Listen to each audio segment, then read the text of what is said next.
Most people believe their life is stalled because of bad luck, unfair people, or circumstances beyond their control. That belief is comforting. It removes responsibility. But the truth is harsher and far more useful. Life feels stuck because comfort has been chosen over courage again and again. Think honestly for a moment. How many times did you delay something important because it felt awkward, inconvenient, or unfamiliar? How often did you tell yourself later when you knew the right answer was now?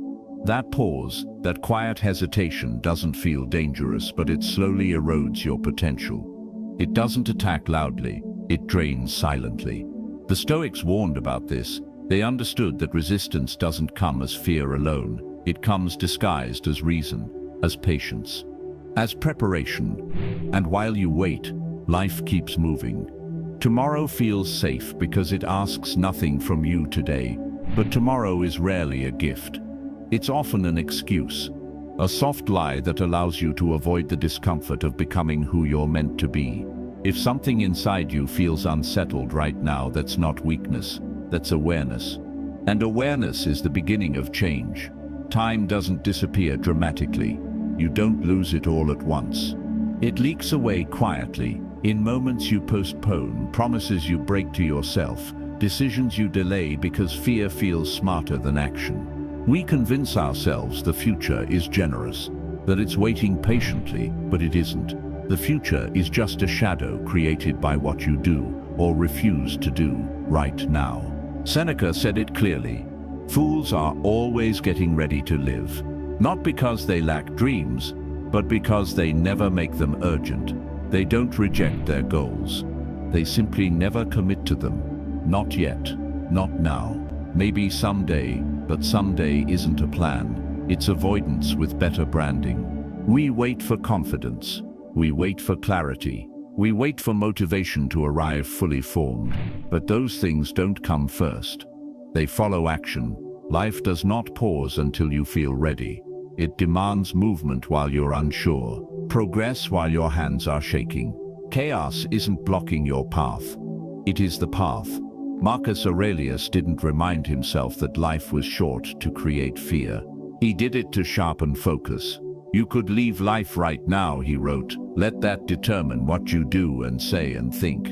That isn't darkness, it's direction. A reminder to stop living as if time owes you more chances.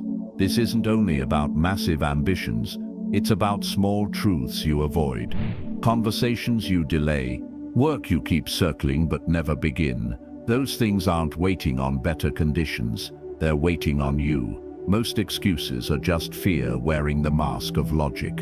And once you see that, you can't unseen it. Resistance doesn't need to stop you completely.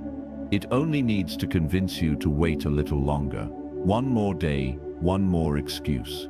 And slowly you forget your own strength. Epictetus asked a question that still cuts deep. How long are you going to wait before you demand the best of yourself?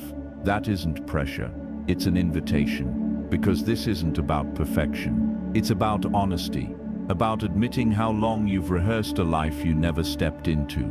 You are not your intentions. You are not your plans. You are what you act on. Everything else is just noise. That's why delay is so dangerous. It gives the illusion of progress while keeping you exactly where you are. Momentum only comes after movement, and movement doesn't require certainty, only courage. Even imperfect action weakens resistance.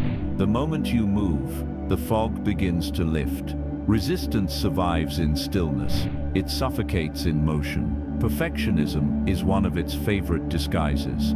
It whispers that if you can't do it perfectly, you shouldn't do it at all. But failure builds character. Avoidance builds regret. The Stoics never waited to feel fearless. They acted despite fear.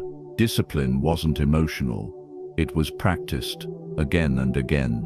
And sometimes strength looks like silence. Marcus Aurelius said you always have the power to have no opinion, not because nothing matters, but because peace requires restraint. Not every event needs your judgment. Not every emotion needs a story. Most exhaustion comes not from what happens to you, but from what you add to it. When you stop reacting to everything, your energy returns. You think clearly. You move deliberately. You choose presence over noise. And when loss enters your life, because it always does, it changes you. Grief rearranges your priorities. The Stoics didn't avoid it. They honored it, not by collapsing under it, but by allowing it to deepen them. You don't move on from loss. You move forward with it. You carry meaning through action. Pain doesn't make you weaker. It makes you precise, more patient, more human. So ask yourself now, not later, what are you waiting for? What signal do you think is coming? There is no perfect moment. There is only this one. Action doesn't require certainty. It requires respect for time. And time is the one thing you never get back.